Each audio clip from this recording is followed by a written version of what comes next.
महाराष्ट्रातील सर्व व्यावसायिक मोटार व्हेकलवर फिटनेस लेट फी 50 रुपये दंड आकारण्यात येत आहे. पण हा दंड ऑटो रिक्षा, मॅजिक, टाटा बस, मिनी बस यांना परवडणारा नाही. तो अन्यायकारक आहे. म्हणून हा दंड केंद्र सरकार, राज्य सरकारनं रद्द करावा. महाराष्ट्रातील ऑटो रिक्षा आणि टॅक्सी चालक मालक यांच्यासाठी कल्याणकारी मंडळाला पैसे देऊन कामकाज चालू करावं. महाराष्ट्र सरकारनं ऑटो रिक्षासाठी खुले परवाने धोरण मागे घ्यावे.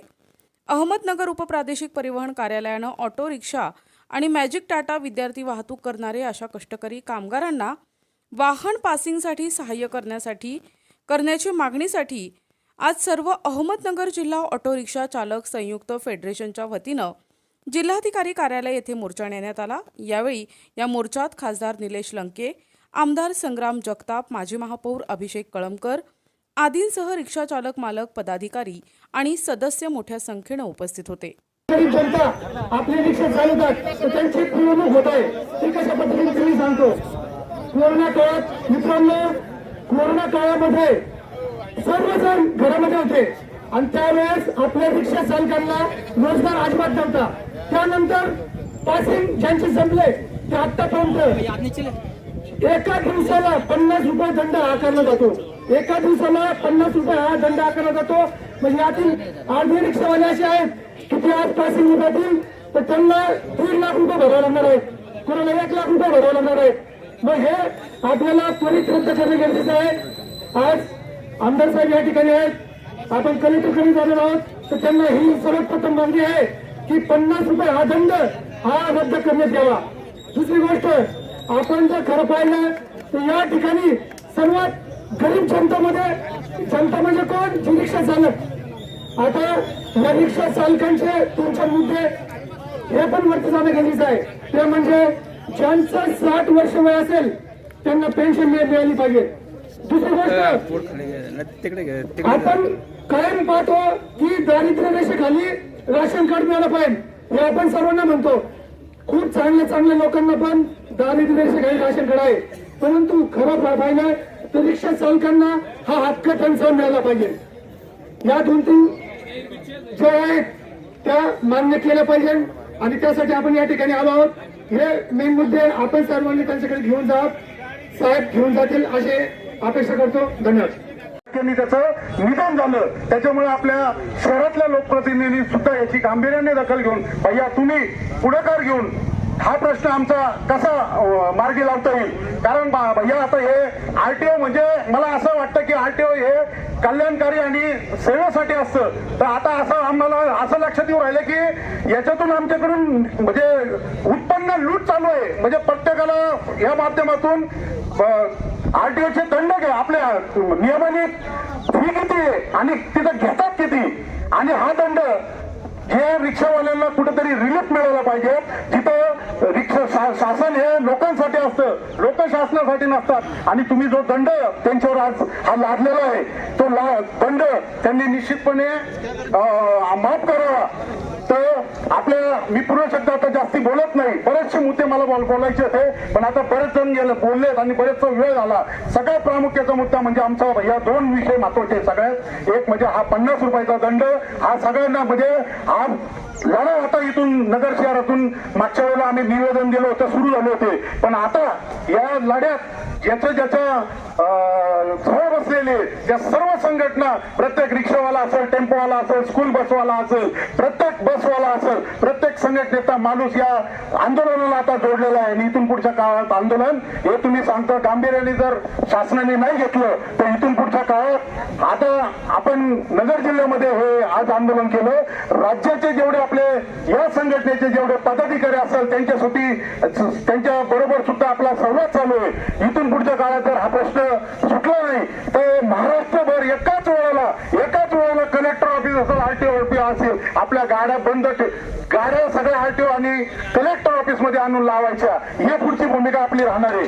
तरी आपण सर्वजण इथून पुढे हा लढा जोपर्यंत संपत नाही तोपर्यंत आपण सगळ्यांनी या लढ्यामध्ये आता आपण संयुक्त फेडरेशन सुद्धा आपण सर्वांचं करणार आहोत. त्या माध्यमातून फेडरेशनच्या माध्यमातून सर्व संघटना त्या फेडरेशन मध्ये सामावून घेऊन इथून पुढचा लढा फेडरेशनच्या माध्यमातून आपण दिला देईन. नगर जिल्ह्यातल्या जेवढ्या काही संघटना याच्यातून पाडलेल्या पडलेल्या आहेत त्यांना सर्वांना एकत्र घेऊन आपण इथून पुढचे काळ काळात आपण एकत्र होऊन हा लढा देणार आहोत. माझी विनंती राहील आमदार संग्राम भाया जगतापांना की भैया हा विषय इतका जिव्हाळ्याचा आणि म्हणजे इतका काय म्हणतात आपलं गांभीर्याचा झालेला आहे, तर त्याच्यात आपण भैया वेळ दवडता आता अधिवेशन आहे. अधिवेशन आता विधानसभेच्या निवडणुका सुद्धा आहे आणि या लोकांचं या जिल्हाभर महाराष्ट्रभर कुठं खूप मोठं मतदान सुद्धा या लोकांचं राहणार आहे. तर राज्य सरकारला आपण सांगून केंद्र सरकारचा विषय येतो, पण राज्य सरकारचे या म्हणजे मला पहिला प्रश्न हाच आहे की राज्य सरकारने या महाराष्ट्र राज्याचे मुख्यमंत्री एकनाथजी शिंदे साहेबांनी हा निर्णय स्वीकारलाच कसा, हा मोठा प्रश्न आहे सगळ्यात महत्वाचा. कारण काही काही राज्यामध्ये भाई अजून हा निर्णय स्वीकारलेला नाही, तिथं दंड लागू नाहीये. फक्त आपल्या महाराष्ट्र राज्याने त्याचा मुख्यमंत्र्याचा अधिकार असतो. केंद्राने एखादा निर्णय लादण्याचा प्रयत्न केला तर तो महाराष्ट्र राज्याने घ्यायचा का नाही घ्यायचा हा असतो. आता हा स्वीकारल्यामुळे हा दंड आपल्याला सुरू झालेला आहे आणि 80 1 लाख रुपये लोकांनी कुठून भरायच्या. रिक्षाची किंमत सेकंड हँड विकली तर 25,000 30,000 50,000 रिक्षाची आणि दंड त्यांचा 1 लाख रुपये कुठून भरायचा. म्हणजे रिक्षावाल्यांवर असतील बाकीच्या इतर संघटनेच्या होतं. आणि सगळ्यात भैया सांगायचा अन्याय म्हणजे तुम्हाला सांगतो, जे 2.5 लाखाची व्हॉल्वो आहे त्याला सुद्धा 50 रुपये दंड आणि आमच्या रिक्षावाल्यांना 5-6 लाखाची रिक्षा आहे 4 लाखाची रिक्षा आहे त्याला सुद्धा 50 रुपये दंड. म्हणजे हा कोणता न्याय झाला. मेट्रो सिटीमध्ये मुंबईमध्ये 3 शिफ्टमध्ये रिक्षा चालतात, तिथं धंदा तेवढा आहे. त्याची तुलना आपल्या नगरच्या तुलना कशी करू शकतात मेट्रो. कारण आपल्याला धंदे किती 500-700 रुपये त्याच्यात यांना हप्ते द्यावे लागतात. आरटीओ असो ट्रॅफिक असो द्यावं लागतात का नाही. म्हणजे यांनी जगायचं कसं हा मोठा प्रश्न झालेला आहे. आणि त्याच्यात आपल्याला 500-700 रुपये रोज भेटतात, त्याच्यात हप्तेदारी ह्याची हे सगळे त्रस्त झालेले लोक आहे. तर आपण भैया याच्यात लक्ष घालून हा विषय तडीच न्यावा अशी मी आपल्या इथं विविध संघटनांच्या वतीने मी आपल्याला विनंती करतो. आणि नगर शहराचे लाडके गाडी खरेदी विक्री व्यवसाय करणाऱ्या संघटना असतील, लक्झरी व्यावसायिकांची संघटना असेल, या अशा विविध संघटनांचा आज एकत्रित मोर्चा जिल्हाधिकारी कार्यालय या कार्यालयावरती आज आलेला आहे. आणि याच्यामध्ये आताच आपल्या संघटनेचे प्रमुख अवितात्यांनी आपल्याला सखोल माहिती या संपूर्ण आंदोलनाची दिली आणि आंदोलन कशा करता या ठिकाणी उभारलं. केंद्र सरकार असो राज्य सरकार असो यांच्या माध्यमातून हा कायदा कसा खालपर्यंत आपल्या सर्व कष्टकरी बांधवांपर्यंत पोहोचला गेला याची एक तर सखोल माहिती आता अवितात्यांनी आपल्या समोर मांडलेली आहे. पण खरं तर आपल्या सर्वांना या बाबतीमधला निर्णय हा केंद्र सरकारच्या वतीनं गेल्या काही वर्षांपूर्वी हा प्रत्येक संपूर्ण केंद्रामध्ये लागू केला. पण राज्याच्या काही संघटना न्यायालयामध्ये गेल्या आणि न्यायालयामधून त्याला खरं तर स्थगिती मिळवली होती. आणि मे महिन्यामध्ये अचानकरित्या न्यायालयाकडनं त्याची स्थगिती उठवली गेली आणि लगेचच राज्य सरकारच्या वतीनं तो अध्यादेश GR काढला गेला. आणि आपल्याला प्रत्येक या ठिकाणी जिल्हाधिकारी कार्यालयाकडनं आरटीओ कार्यालय आणि आरटीओ कार्यालयापासून आपल्या सर्वांच्या व्यावसायिकांपर्यंत ही खरं तर संपूर्ण आर्थिक गदा आपल्या समोर खरं तर पोहोचलेली आहे. आणि म्हणून याच्यावरती खरं तर आवाज उठवला नाही तर सरकारलाही वाटतं की आपण जे काय लावतोय ते योग्य चाललेले अशा प्रकारची भूमिका ही सरकारपर्यंत जात असते. पण आज आपण सर्वांनी पुढाकार घेतला आणि याच्यामध्ये एक भूमिका ही जाहीररित्या मांडली. म्हणजे आपला आजचा आवाज तुम्हाला सांगतो मुंबईपर्यंत मंत्रालयापर्यंत गेला आहे आणि निश्चित यांचा तिथपर्यंत आवाज गेला की आम्ही आता अधिवेशन चालू होणार आहे 27 तारखेला राज्य सरकारचं अधिवेशन चालू झाल्यानंतर ही भूमिका देखील आपण मांडणार आहे.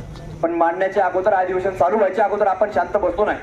ज्यावेळेला ही सखोल माहिती पुण्याचे मला वाटतं नितीन पवार साहेब त्यांच्या ऑफिसला आले, तिथं आम्ही सगळे बैठक घेतली, मिटिंग घेतली आणि मिटिंग मध्ये देखील सगळी वस्तुस्थिती मांडली. आणि त्याच दिवशी रात्रीच्या वेळेला आम्ही कराळे साहेब तात्यांच्या समोर मुख्यमंत्री साहेबांशी आम्ही संपर्क केला. त्यांचे आम्ही पीएम निरोप दिला की आमचं बोलणं करून द्या. त्यांचा फोन आला आणि फोन आल्यानंतर आम्ही त्यांना सांगितले. ते म्हटले त्यांनी आमचं सगळं ऐकून घेतलं आणि ऐकून घेतल्यानंतर त्यांनी आम्हाला सांगितलं हे तुम्ही जे सांगता ते माझ्या सगळ्या कानापर्यंत आलेलं आहे आणि त्याची भावना जेवढे तुम्हाला पोटतिडकीत तुम्ही मांडता त्याच्या अधिक पेक्षा जास्त भावना तीव्र भावना माझ्या देखील आहेत. कारण मी सुद्धा एक रिक्षा चालक म्हणून या ठिकाणी महाराष्ट्रामध्ये काम केलंय, मुंबईमध्ये काम केलंय. पण आता आचारसंहिता चालू आहे. आपल्या जरी लोकसभेच्या निवडणुका झाल्या, निकाल लागला, आचारसंहिता संपल्या तरी देखील पदवीधर शिक्षक मतदारसंघाच्या आचारसंहिता चालू आहे आणि 5 तारखेपर्यंत ती आचारसंहिता चालणार आहे. आणि त्याच्यामध्ये अधिवेशन चालू झाल्यानंतर त्यांनी आपल्याला ग्वाही दिली की याच्यामध्ये निश्चित GR मध्ये ज्या जाटाकाठी आहेत 50 रुपयाचा दंड असेल. कारण हे फक्त रिक्षावाल्याचाच विषय नाही. तुम्हाला सांगतो, ग्रामीण भागामध्ये एखादा पिकअपवाला असेल जो शेतीचा माल या ठिकाणी आणतो, काही शेतकऱ्यांना स्वतःकडे गाड्या आहेत, असे अनेक उदाहरणं आहेत. आमचा इथं असणारे खरेदी विक्री व्यावसायिक मंडळी आलेले आहेत, ही सगळी मंडळी आहेत.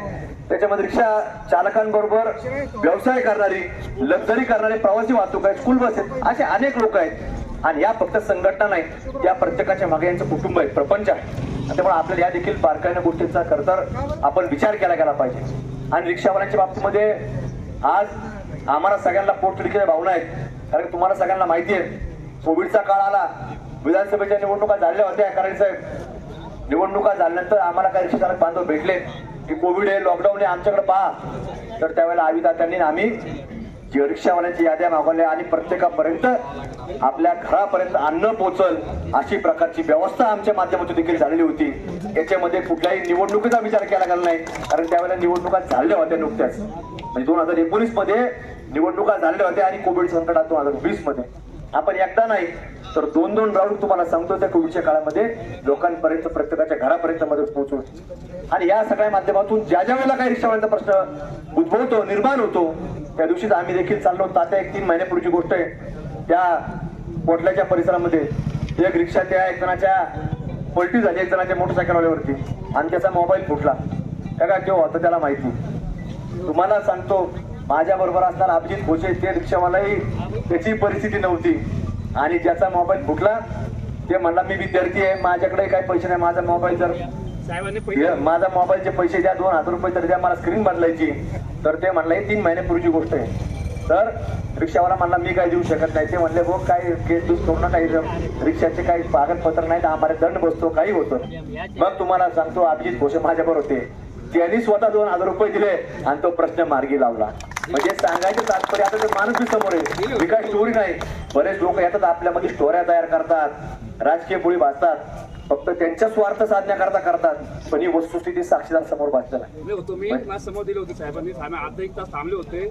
ही सगळी वस्तुस्थिती नंतर दिले. हे काय आम्ही काय पाहिलं नाही, फक्त आम्ही पाहिलं की सर्वसामान्य वर्ग याच्या पाठीमागे थांबलं पाहिजे. रस्त्याने चाललो होतो, आम्हाला काही त्यांनी फोन नाही केला, आम्ही रस्त्याने चाललो होतो, थांबलो. म्हणून हे काय कोणी सांगायची गरज नाही की कष्ट करायच्या मागं एखाद्या सर्वसामान्य वर्गाकरता आपण थांबलं पाहिजे. ते जवळपास आम्ही 2 तास थांबलो. पण या सगळ्या भूमिका ज्या ज्या वेळेला काही प्रसंग येतो त्या वेळेला आम्ही असेल, तात्या आम्हाला सांगतात तुमची कराळे साहेब संघटना आहे, दादा आहे, तुम्ही सगळे मंडळी ही सातत्याने खरं तर आम्हाला भूमिका मांडून ते प्रत्येक वेळेला सांगत असतात. आज खरं तर तात्या तुमच्या माध्यमातून आता हे सगळं काम पुढे चालू आहे. तुमचा सातत्याने पाठपुरावा सुरू असतो. कल्याणकारी मंडळ झालं पाहिजे. आता त्या कल्याणकारी मंडळ देखील घोषणा झालेली आहे, त्याचा अध्यादेश देखील निघाला आहे. त्याच्यामध्ये देखील काही दुरुस्त्या करून त्या कल्याणकारी मंडळामध्ये देखील आर्थून त्या अहवालाप्रमाणे जे तात्यांनी सांगितलं की तो फक्त GR निघाला, पण त्याच्यामध्ये दुरुस्ती करून त्या अंतिम GR देखील आपण येत्या काही काळामध्ये आपण काढणार आहोत. आणि आपली देखील आज या प्रश्नाबाबतीमध्ये बैठक की त्या दिवशी आम्ही मुख्यमंत्री साहेबांशी बोललो, तर त्यांनी देखील आम्हाला सांगितलेलं आहे की तुमच्या बाबतीतली बैठक या अधिवेशन काळामध्ये आपण मुंबई या ठिकाणी लावून तुमचे प्रतिनिधी घेऊन या आणि तो प्रश्न आपण निकाली काढू, अशी देखील ग्वाही आपल्याला सरकारच्या वतीने मिळाली आहे. यांचा जो दंड चुकीच्या पद्धतीने जो दंड आकारला जातो, दंड आकारण्याच्या विरोधात आज या ठिकाणी चर्चा करून लवकरात लवकर हा कसा प्रश्न सोडवता येईल या ठिकाणी आपण निश्चित प्रयत्न करू. ते आत्ताच या ठिकाणी मुख्यमंत्री साहेबांच्या 1-8-10 दिवसामध्ये आपण या ठिकाणी मीटिंग लावून तो प्रश्न सोडवण्यासाठी आपण प्रयत्न करू. दुसरा विषय, केंद्रीय परिवहन मंत्र्यांच्या बाबतीत सुद्धा आता परवा 23-24 तारखेपासून अधिवेशन चालू होतं. त्यामध्ये सुद्धा मी आपल्या सर्व वाहन चालकांचा प्रश्न मांडू, त्या बाजूने सुद्धा आपण निश्चित प्रयत्न करू. कारण एकदम कष्टकरी समाज, प्रत्येक माणूस आमचा कष्ट करणार आहे आणि ह्या कष्टकऱ्यांना आपण त्या ठिकाणी न्याय देणं ही सुद्धा आमची त्या ठिकाणी प्रामुख्याने जबाबदारी असणार आहे. त्यामुळे आपण तुमच्या या दंडाच्या बाबतीत निश्चित आपण लवकरात लवकर तोडगा कसा निघेल आणि आमच्या या प्रत्येक रिक्षा चालकाला, छोट्या छोट्या आमच्या या व्यावसायिकाला कसा न्याय देता येईल यासाठी आपण प्रयत्न करू, हाच या ठिकाणी शब्द होतो.